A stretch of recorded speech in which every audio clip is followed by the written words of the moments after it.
This is our last chance to make it right. Grown adults have been to school at night. Welcome to MsMojo, and today we're counting down our picks for the time Saturday Night Live lovingly skewered our favorite musicals or the musical theater genre as a whole.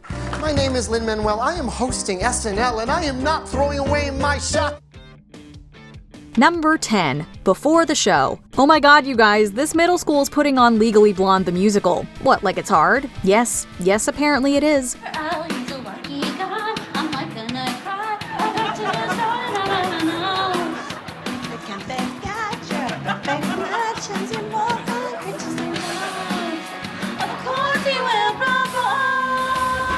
If you've ever been to a middle school musical, you'll know this feeling all too well. You walk in excited to see your kid on stage, and then they start singing. Or something like that. And the choreography is there too.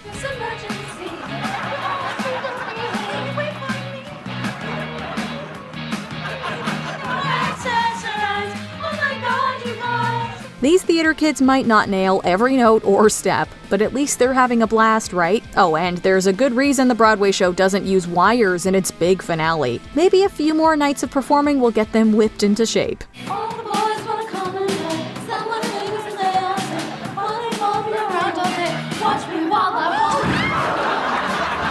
Number 9. Sound of Music. Rolf and Liesl. If you thought Liesl and Rolf's romance in The Sound of Music was complicated because of his political leanings, SNL took it to another dark place. Rolf!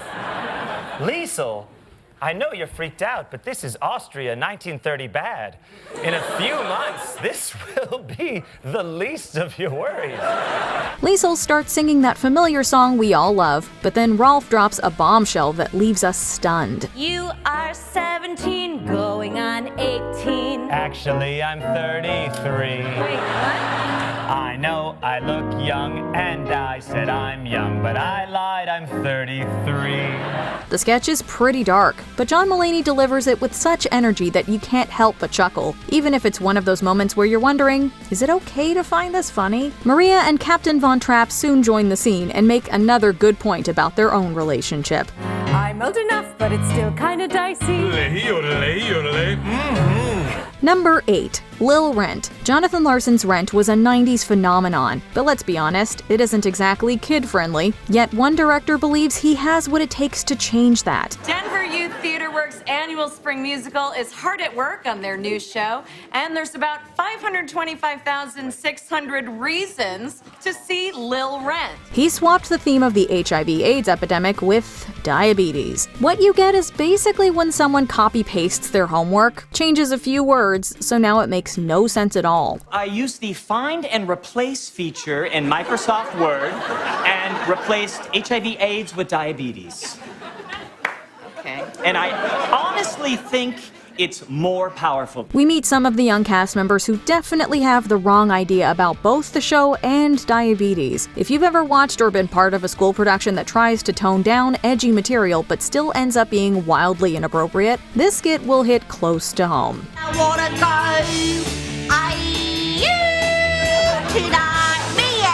And scene! Thank you, Amy. You want to see the rest? I'll have to buy a ticket. Number 7. Political musical. Remember those theater kid sketches? This skit almost feels like it's showing us what they might be up to now. Border control, birth control, it's all out of control. I need another cup of coffee. It's a political musical that tries to address every headline and hot-button issue without actually saying much. There's this Lin-Manuel Miranda-style rap, but honestly, we couldn't tell you what it's about. Rewriting history like you rewrite Wikipedia. War, troops, and hella pollution. What's next? 3D print the Constitution. Also, there's a weirdly sexy Statue of Liberty that's honestly just baffling. The big finale even hints that singing about issues may carry more power than actually voting. As A.D. Bryant and Kate McKinnon fight over the last note, you realize these performers have their own agenda. We don't have to do a thing but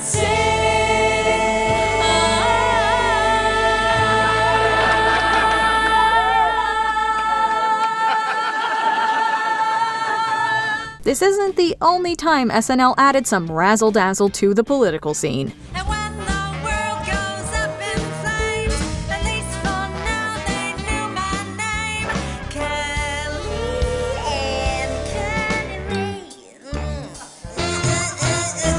Number 6. Mean Girls. In 2018, Tina Fey brought her hit teen flick Mean Girls to Broadway. Apparently, writing the show isn't enough. She also wants to star in it, Lin-Manuel Miranda style. Tina Fey starring in the Mean Girls musical is going to be fetch.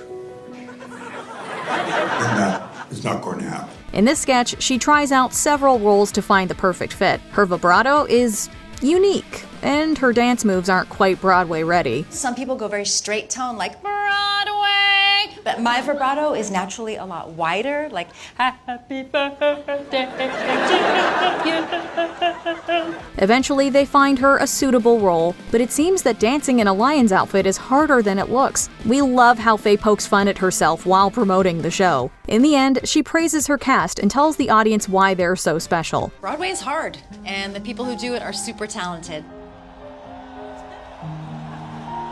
Maybe it's okay if I can't be like Lin-Manuel and jam myself into my show, whether people like it or not. Plus, she finds her place in the Mean Girls world, kinda.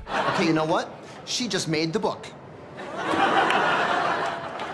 Let me tell you about this tiny-headed named Tina. Number 5. Broadway Benefit. You know how when you're a kid, you watch musicals that become core childhood memories? Honey, Mommy used to come to see this review every holiday season when she was a little girl. It's fun for the whole family. Ooh, look, it's starting! But then you grow up, revisit them, and think, holy smokes, who let me watch this as a kid? That's what this sketch is all about. Everybody today is doing drugs. A family goes out for an evening at a Broadway benefit, which the mom remembers fondly from childhood. But once the performers get going, the dad starts questioning whether they should stay in the audience with their young daughter. Some say if you feel a little down, you simply go right into town and get yourself some candy. The musical kicks off with some unsavory language and celebrates some choice spices. It's definitely not kid-friendly, but the performers really sell it. Plus, their daughter becomes a musical theater fan, so everybody wins. I am so sorry. I guess it's not for kids at all. You okay, Sally? We can go. Are you kidding? I got goosebumps. And a theater lover is born! Number 4. Broadway's AllStar Super Bowl Halftime Spectacular. Don't you just hate it when your Super Bowl halftime performers have to cancel because of a polar vortex? But the big story of this game is the unfortunate news of Bruno Mars and the Red Hot Chili Peppers having to cancel their halftime show. Yeah, I guess their flight had to be rerouted due to the polar vortex. Thankfully, there are some Broadway performers waiting in the wings. This skit is an absolute gem. Taran Killam plays Peyton Manning, who, with help from Melissa McCarthy's hysterical womp-womping Mama Pass, overcomes obstacles to win Super Bowl glory. You're some colored jerk, 'cause if they catch you, you'll be womp womp. Scoring all the touchdowns, that's the only way to womp womp. The sincerity both Killam and McCarthy bring to their performance makes it all that much funnier. As if that's not brilliant enough, enter Kenan Thompson as Peyton's tap dancing rival Richard Sherman. This tap here. A tap-a-tap, tap-a-tap, tap-a-tap. And that's what you call an interception. Everyone brings their A game, making this skit as hilarious as it is absurd. Talk about an excellent score. There is no Denver. There's just love.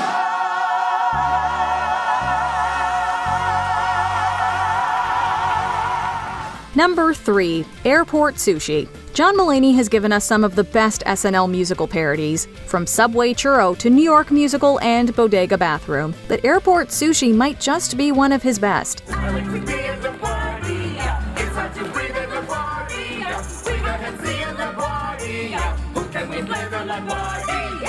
In it, a traveler's bad decision to buy airport sushi triggers a full-on Broadway medley about why that's a terrible idea. Mulaney's joined by the Phantom of LaGuardia, the sushi chef, and others for this hilarious cautionary song. The Phantom of the bathroom is there. It smells insane. The sketch also introduces the usual characters you might meet on a flight, with a surprising cameo from Jake Gyllenhaal. You can tell that enjoy security. You can search way up in my cavity. The sketch nails the worst parts of air travel. Perhaps if people sang about those moments in real life, they might not feel quite so unbearable. We're on a road to our motel overnight. There's no flight. Number 2. Save Broadway. When Broadway hits a rough patch, some of its most iconic characters come together to brainstorm solutions. We got trouble right here in New York City. I'm talking trouble with a capital T that rhymes with C and that stands for Cutco Knives. Cutco Knives. Now just $49.95. The meeting is held by the Phantom and Mark from Rent, with characters from Cats, The Music Man, Wicked, Avenue Q, Chicago, and more in attendance. While no one comes up with a solid plan, we love seeing so many of our Broadway favorites in one sketch. Taylor Swift as Annie steals the spotlight. Her part is brief but worthy of a standing ovation. That's your bottom dollar. No, hey, That's smog. Annie, sweetie, not the time, okay? Please. Yeah, watch yourself, Phantom. Had a hard knock life, okay? Someone steps to me, I break them. We could spend 525,600 minutes rewatching this skit and still come back for more. It's like a dream for Broadway fans, like the Michael Jordan of musical theater parodies. Seriously, you think you're the Michael Jordan of Broadway? I don't know. What is that? What is that reference? Before we unveil our top pick, here are a few honorable mentions. Musical promo. A cut-for-time sketch about those little ditties we sing when we're alone. We are in love. This bread's not so bad. We're getting married. You're like wet sour jello. Too bad no one can hear me. 'Cause damn, I can sing. 50s romance. Cecily Strong and Justin Bieber lead a bizarre Grease parody. Say more stuff, say more stuff. So he thought your sweater had real puppies inside. He did. Isn't that cute? Yeah, it's cute-ish. Say more stuff, say more stuff. We jump around in his car. Say more stuff, say more stuff. She let me go pretty far. Anne Hathaway's One Day More monologue, giving us weekend feels Les Mis style. Tomorrow is vacation day. Tomorrow we'll discover what our one-day weekend has in store. Broadway Sizzle, a cable TV show where one of the performers just can't seem to find the right song to sing. A woman's gotta be a woman. The Judy Wells story. Margaret Suzanne's version for soprano and drums. Darn it, fudge me to Dern. High School Musical 4. Did you know the real world isn't an all-singing, all-dancing musical? So I started singing a song called Nervous But Excited. People just stared at me. There was zero choreography, zero! Before we continue, be sure to subscribe to our channel and ring the bell to get notified about our latest videos. You have the option to be notified for occasional videos or all of them. If you're on your phone, make sure you go into your settings and switch on notifications. Number 1. Diner Lobster. Given its status today, it's hard to believe it took SNL so long to greenlight the sketch. When it starts, who could have imagined that a guy ordering lobster at a diner would turn into a full-on Les Mis-style musical? I've lived here 40 years, I know, an age that lobsters never grow. And in that time, there's been no one to order any crustaceans. What makes this sketch so iconic is how every moment is a surprise. We never thought we'd see Kenan Thompson as Lobster Jean Valjean, or Kate McKinnon as his offspring, Clausette. Whether it's boiled, steamed, or fried, up to the great tank in the sky. Yet it's everything we didn't know we needed. Then they bring out the barricades, and it feels like a surreal fever dream. PETA even gave it an Ellie Award. We'd love to have been there when Mulaney pitched this idea. It's so simple, yet so brilliant.